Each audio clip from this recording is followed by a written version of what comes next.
the other guitar too, the customised acoustic. There's a degree of history with that too, isn't there? As far as it's being made as a proof of concept. This is slightly before the other one. There's a guitar maker in London called Dick Knight. Yep. Who was a bit of a legend. He made specific guitars for members of the Beatles and the Shadows and others. Yeah, I see too that it carried on, and people such as Jimmy Page, Led Zeppelin, and other artists. I mean, it's carried on into the 70s and longer. Yeah. Dick Knight has always been a legend, and he built a number of prototypes and prototype ideas. Yep. And because he had a London studio in his house, a number of people he invited to his house, and I was fortunate enough to be one of them.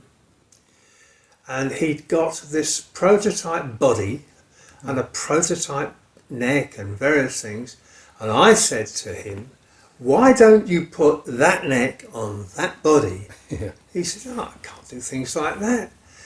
But what he had got fundamentally is a body with a removable neck. Not only was it removable, it was adjustable in pitch. And he decided that he'd experiment with it, and he used the prototype he handmade of the Burns Virginian guitar that came later.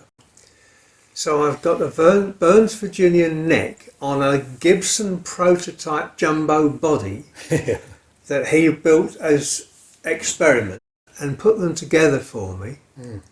So I have now got this unique guitar by Mr. Knight, and he let me have it at a silly price, I must admit, at the time. But now it's very unique because there isn't another one like it anywhere. No, and that concept has gone on and been developed by the likes of Taylor with their removable neck with the whole shimming system as far as necks, setting the neck against the body and so forth. So it's really interesting and it's unique and where it sits within the whole the whole scheme of things. Well, we're talking about the late 50s. Yeah. I can't remember when I got in to put it together. I think I'd just become a professional musician in 1958, I think. It was about 1960, the very beginning of 1960, that Dick Knight put that together for me and agreed finally to let me have it, because he's very fussy who bought his guitars, especially as it wasn't one of the properly logged ones from his factory part. Yes, yeah.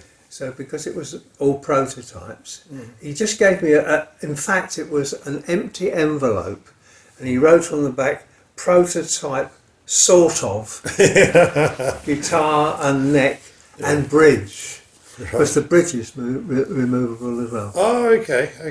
Yeah. Anyway, that was Dick Knight, and that was a guitar, and I've been very fortunate in he let me have it at a very silly price, simply because he knew me and so on. It's we're lucky in life when we manage to. So I was going to say, wouldn't maybe stumble in with these associations and things. It's he called me a keen musician. Yeah. Okay. Nice man. Yep.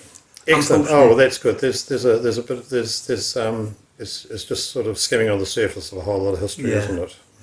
It is. It's being around at a time when it wasn't until after it had all happened that you realise how important it all was. It was very transitional, wasn't it? I mean, it was that whole movement and I mean, you talk as far as the bass guitars, the electric bass guitar is concerned, and I mean, it's only sort of something I'm just kind of becoming aware of, and you find reference now to the first electric bass guitar, the guitar that you saw on stage, that being the one, and the Fender prototype. And Fender, and it.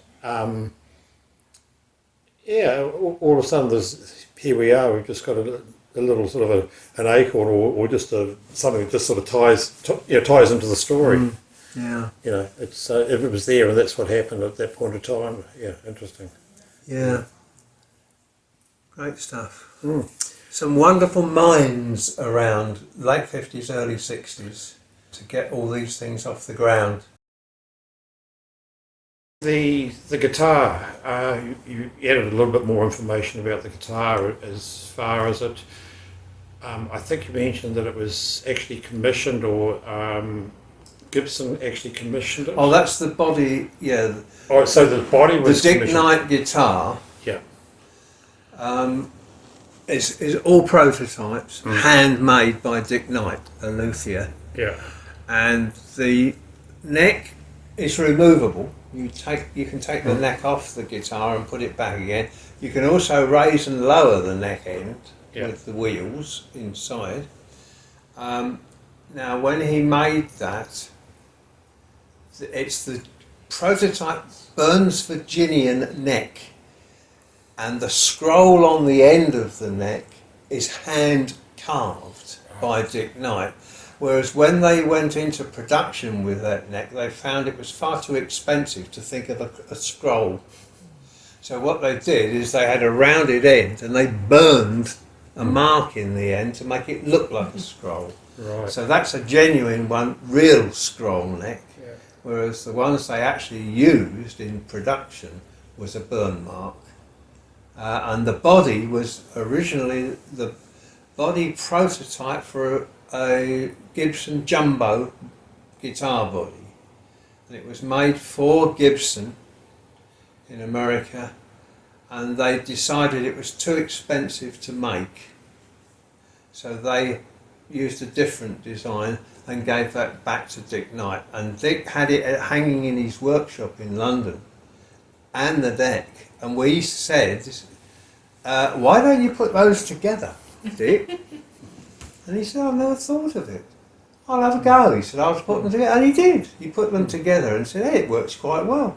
Yeah, and I just had a little play of it, and it actually plays really well. It's very loud. It sits very nicely, and tonal wise, everything. The intonation on the neck is good. It's a nice guitar. It's a very nice guitar, and it's very completely and absolutely unique, because there ain't another one like it anywhere. Yeah, it's interesting. And Dick Knight, unfortunately, has passed away now. Yeah.